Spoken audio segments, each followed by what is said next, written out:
नमस्ते प्यारे विद्यार्थियों, हमारी एक और कक्षा के साथ आज मैं एक बार फिर से आप सभी के बीच में उपस्थित हो गया हूं। पिछली हमारी जो कक्षा थी उसमें हमने अक्रमत्व दोष के बारे में पढ़ा, जहां पर व्याकरण के द्वारा निर्धारित जो क्रम होता है उसका पालन नहीं किया जाता, वहां अक्रमत्व दोष होता है। एक मिलता जुलता शब्द और आता है, एक मिलता जुलता दोष और आता है, जिसमें कई बार विद्यार्थी थोड़ा सा भ्रमित भी हो जाते हैं कि अभी तो पढ़ा था अक्रमत्व दोष और दुष्क्रमत्व दोष में क्या अंतर है। अंतर शब्द की बनावट में तो लगभग कुछ भी नहीं है। देखें कि अक्रमत्व दोष और दुष्क्रमत्व दोष, अक्रमत्व दोष जहाँ पर क्रम नहीं है, दुष्क्रमत्व दोष जहाँ क्रम शुद्ध नहीं है, अशुद्ध है। तो इसमें शाब्दिक रूप से देखें तो इनमें कोई अंतर हमें बहुत ज़्यादा दिखाई नहीं पड़ता है, लेकिन एक बड़ा गहरा अंतर यहाँ पर छुपा हुआ है।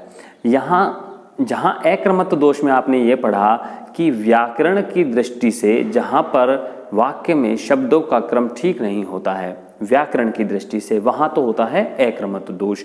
और दुष्क्रमत्व दोष में व्याकरण की दृष्टि से, वाक्य रचना की दृष्टि से वाक्य में शब्दों का क्रम बिल्कुल ठीक होता है। वाक्य की दृष्टि से, व्याकरण की दृष्टि से वहाँ पर शब्दों के क्रम में कोई अशुद्धि नहीं होती है। इस बात को आप ध्यान रखें। तो फिर कौन से क्रम में भंग होता है? क्रम में भंग होता है साहब, वो क्रम है लोक जीवन में, लोक व्यवहार में हम शब्दों के बीच में जो क्रम निर्धारित करते हैं, या शास्त्रों में, ग्रंथों में जो क्रम बताया गया है, उस क्रम का निर्वाह यहाँ पर नहीं होता है। लोक और शास्त्र, हमारे जीवन में जो ज्ञान है वो दो ही तरीके से आता है, या तो लोक के माध्यम से आता है, समाज के माध्यम से आता है, या फिर शास्त्रों के माध्यम से आता है। लोक और शास्त्र हमारे ज्ञान के प्रमुख स्रोत हैं। अब हमारे वाक्य रचना में जब हम शब्दों का प्रयोग करते हैं तो वो शब्दों के जो क्रम होते हैं, या तो वो व्याकरण द्वारा निर्धारित हो सकते हैं, या फिर वो निर्धारित होते हैं जब हम बनावट की रचना के, जब वाक्य रचना की बनावट या संरचना के आधार पर जब बात करते हैं तो वो व्याकरण द्वारा निर्धारित होता है क्रम शब्दों का। लेकिन यहाँ पर व्याकरण की कोई समस्या नहीं है दुष्क्रमत्व दोष में। यहाँ समस्या है शब्दों के लोक व्यवहार में, परंपरा में, ग्रंथों में बताए गए क्रम के अनुसार जब शब्दों का प्रयोग नहीं होता है तो वहाँ पर दुष्क्रमत्व दोष उत्पन्न हो जाता है।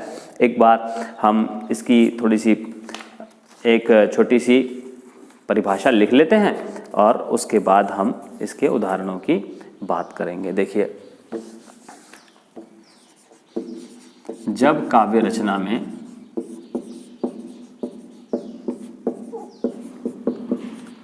लोक विहित या शास्त्र सम्मत,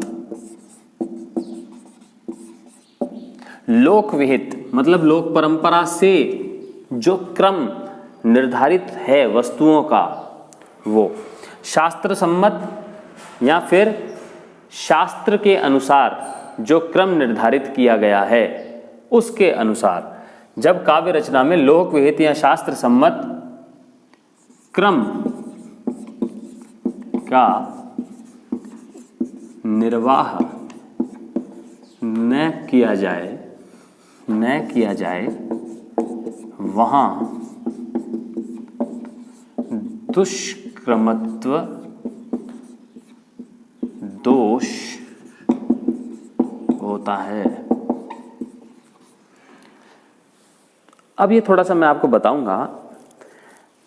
जैसे आप गए अपने पिताजी के पास और पिताजी से आपने कहा कि पिताजी मोटरसाइकिल दिला दीजिए, मैं बीए पास हो गया हूँ, मुझे मोटरसाइकिल दिला दीजिए।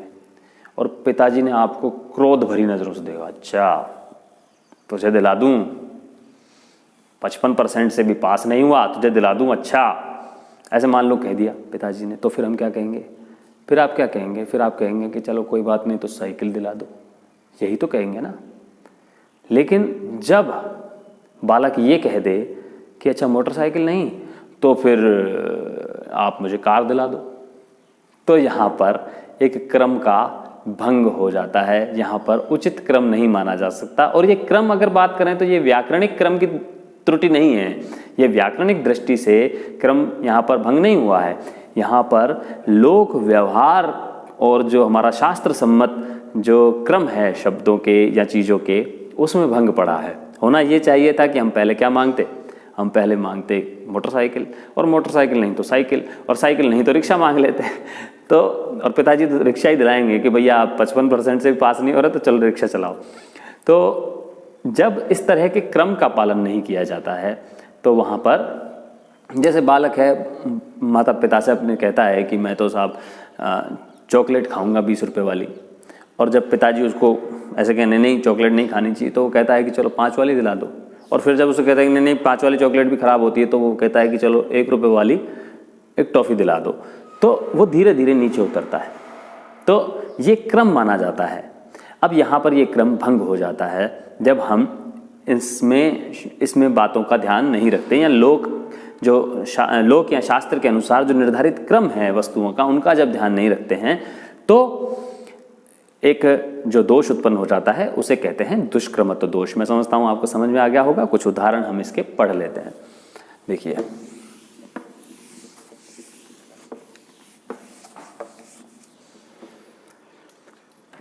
कई बार जो लड़कियां हैं वो रुमाल लेने जाती हैं बाज़ार में, है ना, और रुमाल वाले से कहती हैं कि भैया ये कितने का रुमाल है, तो वो कहता है कि बहन जी 10 का है, और आप कहते हैं कि भैया ठीक लगा लो, हमारी परंपरा है ना, और हमारा अधिकार भी है, जागो ग्राहक जागो, हमें बार्गेनिंग करने का अधिकार है, मोल भाव करने का अधिकार है, और हम MRP पर मोल भाव कर सकते हैं। ये जागो ग्राहक जागो के जो हमारे उपभोक्ता संरक्षण अधिनियम जो बना हुआ है उसमें ये स्पष्ट निर्देश है कि हम मोल भाव कर सकते हैं किसी भी चीज़ का। तो आपने कहा कि, उसने कहा कि बहन जी, आपने पूछा कि कितने का है, उसने कहा कि जी 15 रुपये का है, आपने कहा भैया ठीक लगा लो, तो उसने कहा कि 20 दे दो। ऐसा कहते हैं ना, कई बार मजाक में कह देते हैं, शरारती अंदाज में कह देते हैं कुछ लोग दुकानदार। तो यहाँ पर क्रम भंग हो गया।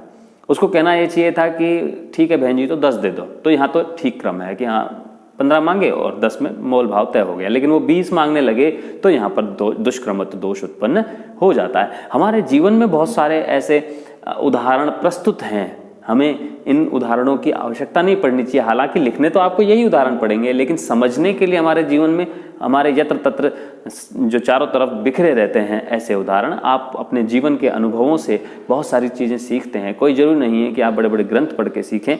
बहुत सारे मैंने देखे हैं लोग ऐसे जो गाँवों में रहते हैं और जो बहुत बीहड़ों में रहते हैं, और वो बड़े ज्ञानी विद्वान और अनुभवी होते हैं क्योंकि उन्होंने जीवन से सीखा है। कबीरदास जी भी तो ऐसे ही सीखे हैं। वो कहते हैं ना कि मसी कागज छुआ नहीं, कलम गही नहीं हाथ, मतलब मैंने तो मसी और कागज को छुआ भी नहीं है, कलम भी हाथ में लेकर के नहीं देखी है। तो जीवन के अनुभव जो है, लोक शास्त्र जो है, लोक वेद परंपराएं जो हैं, वो हमें बहुत कुछ सिखाती हैं। और ये क्रम जो है, ये अगर आप किसी बच्चे से भी कहेंगे तो वो भी बता देगा कि यहाँ पर एक क्रम में गड़बड़ हुई है। इसके लिए आपको बड़े बड़े शास्त्र पढ़ने की जरूरत नहीं है। तो चलिए उदाहरण देखते हैं, बातें बहुत हो गई। उदाहरण देखिए, पहला उदाहरण है पैसे दे दो 5, पैसे दे दो 5 नहीं तो,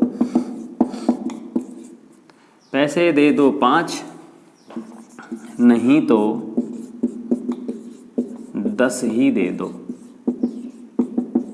पैसे दे दो 5 नहीं तो 10 ही दे दो। अभी बात ठीक है क्या?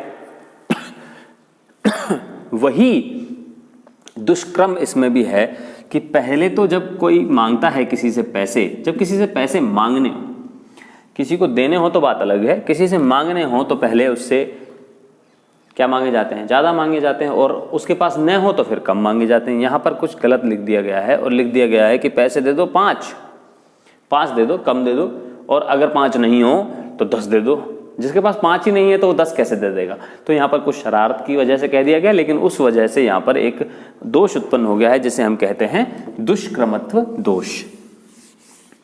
एक और देखिए, राजन देहूं तुरंग, थोड़ा शुद्ध लिख देता हूं, राजन देहूं तुरंग मोही, मोही, मोही मतलब मुझे, राजन मुझे तुरंग, तुरंग का मतलब समझते हैं आप? घोड़ा। राजन देहूं तुरंग मोही, किसी पर राजा प्रसन्न हो गया मान लीजिए मैं एक बहुत अच्छा चित्रकार हूँ और मेरी चित्रकारी जो है राजा को पसंद आ गई। अब राजा ने कहा मांगो क्या मांगते हो, और मैंने क्या कहा कि राजन देहूं तुरंग मोही अथवा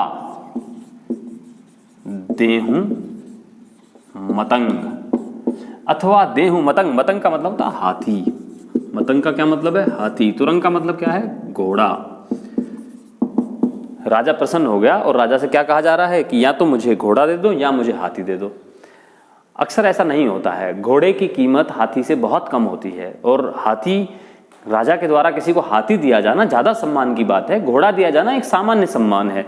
तो जब कोई अपने लिए कोई वस्तु मांगता है तो पहले ज़्यादा महत्व की वस्तु मांगता है, और न दे पाने की स्थिति में वह उससे कम महत्व की वस्तु मांगता है। लेकिन यहाँ पर उल्टा हो रहा है और कहा जा रहा है कि या तो मुझे तुरंग दो, कम महत्व की वस्तु दो, और अगर नहीं दे सकते तो फिर ज़्यादा महत्व की वस्तु दो। तो इस तरह से यहाँ पर उसी प्रकार का एक दुष्क्रम उत्पन्न हो जाता है, जिसकी वजह से दुष्क्रमत्व दोष उत्पन्न हो जाता है। और देखें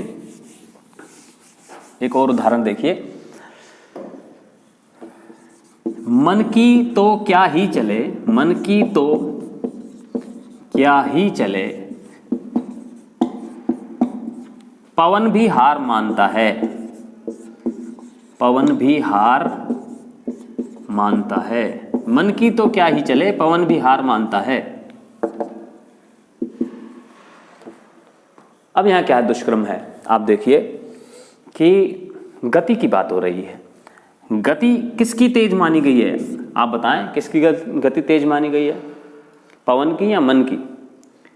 पवन तो अब चलेगा, और चलने के बाद वो कितनी भी तेजी से चल रहा है तो उसे कहीं पर पहुंचने में समय लगता है। आप आंख बंद करते हैं, मन से आप नानी के घर पहुंच जाते हैं। आप आंख बंद करते हैं, आप ताऊ जी के घर पहुंच जाते हैं। आप आंख बंद करते हैं, आप दिल्ली पहुंच जाते हैं। आप आंख बंद करते हैं, आपको बम्बई का गेटवे ऑफ इंडिया नजर आने लगता है। आप आंख बंद करते हैं, आपको स्टैच्यू ऑफ लिबर्टी याद आने लगता है। तो मन की तो गति असीमित है, पवन की गति सीमित है। पवन चलेगा यहाँ से तो वहां तक पहुंचने में समय लगता है। पंखा भी चलाते हैं तो पंखे की हवा भी आपके सिर तक पहुंचने में थोड़ा समय लगता है। तो पवन की गति तो उतनी नहीं मानी गई है, मन की गति तो असीमित है। तो यहां पर क्या कहा गया है, मन की तो क्या ही चले, पवन भी हार मानता है। अगर कहा ऐसे जाता कि पवन की तो क्या ही चले, मन भी हार मानता है, किसी की तेज गति के बारे में बताया जा रहा है, तो वहां पर इस तरह के क्रम का पालन नहीं हुआ है। होना तो ये चाहिए था कि पवन की तो क्या ही चले, मन भी हार मानता है, तब बात समझ में आती और उपमाएं ठीक बैठती। लेकिन यहाँ पर दुष्क्रम उत्पन्न हो गया है। एक और उदाहरण पढ़ते हैं और उसके बाद आज की कक्षा को हम विराम देंगे। देखिए यहाँ एक बहुत अच्छा सुंदर दृश्य बनाया गया है कि जब पवन पुत्र हनुमान लक्ष्मण जी के लिए संजीवनी बूटी लाने चले गए तो उसकी गति के बारे में बताया गया है। हनुमान जी की गति के बारे में बताया गया है कि वो किस गति से उन्होंने वायु में गमन किया। तो यहाँ पर देखिए लिखा गया है, मारुत नंदन, मारुत नंदन मारुत को मन को, मारुत नंदन मारुत को मन को, खगराज को वेग लजायो। जब हनुमान जी चले वायु मार्ग से तो उन्होंने हवा का तो क्या, मन का तो क्या, खगराज यानी गरुड़ के भी वेग को लज्जित कर दिया। मतलब उनसे भी तेज गए वो। मारुत मतलब हवा तो क्या, मन तो क्या, खगराज यानी कि पक्षियों के राजा गरुड़ की गति को भी उन्होंने नीचा दिखा दिया। इतनी तेजी से गए, शर्मिंदा कर दिया, इनकी गति भी शर्मिंदा हो गई। तो आप सोचें यहाँ पर क्या गलती है। गलती क्या है, देखिए कि इन तीनों चीजों में आपको ये देखना पड़ेगा कि क्रम किसका पहले आना चाहिए। मतलब इनमें से सबसे कम गति से कौन चलता है। सबसे कम गति से चलता है मारुत, हवा। या यूं कहें, एक माफ कीजिए, थोड़ा सा मैं इसको सुधार कर लेता हूं। अगर ये एक सामान्य पक्षी है, ये थोड़ा सा हमें, क्योंकि शास्त्र की बातें हैं, पुराणों की बातें हैं, तो उसको थोड़ा सा सुधारना पड़ेगा। लेकिन अगर कोई सामान्य पक्षी है, खगराज पक्षियों का राजा है, लेकिन है तो पक्षी ही, तो सबसे कम जो चाल रहेगी, सबसे कम गति जो होगी वो पक्षी की ही होगी। उसके बाद वायु की होगी, और उसके बाद मन की होगी। क्रम तो ये होना चाहिए था 1 2 3। और अगर आप ये कहें कि नहीं साहब वो तो गरुड़ है, वो तो गरुड़ है, वो तो हवा से तो तेज ही जाएगा, तो ये भी कह सकते हैं कि मारुत को पहला कर दें और खगराज को दूसरा कर दें और तीसरा मन को कर दें, ये भी कह सकते हैं आप। लेकिन इस स्थिति में भी मन जो है वो बीच में नहीं आना चाहिए, मन को तो अंत में होना चाहिए, क्योंकि हम कम गति से अधिक गति वाले के क्रम में आगे बढ़ते हैं जब हमें किसी की गति की तुलना इनकी गति की तुलना से करनी पड़े तो देखिए ये क्या कह रहे हैं कि मारुत नंदन मारुत को मन को खगराज को वेग लजायो, तो उन्होंने पवन को तो क्या मन को तो क्या उन्होंने तो खगराज के वेग को भी लज्जित कर दिया, गरुड़ के वेग को भी लज्जित कर दिया। उस स्थिति में यहां पर मन को अंत में होना चाहिए था, क्योंकि मन की गति सबसे तेज है। लोक और शास्त्र के आधार पर तो यही क्रम निर्धारित किया गया है। तो जब इस तरह के लोक और शास्त्र के आधार पर निर्धारित किए गए क्रम का निर्वाह कविता में नहीं होता है तो वहां पर दुष्क्रमत्व दोष उत्पन्न हो जाता है। आशा करता हूं कि अच्छी लगी होगी कक्षा।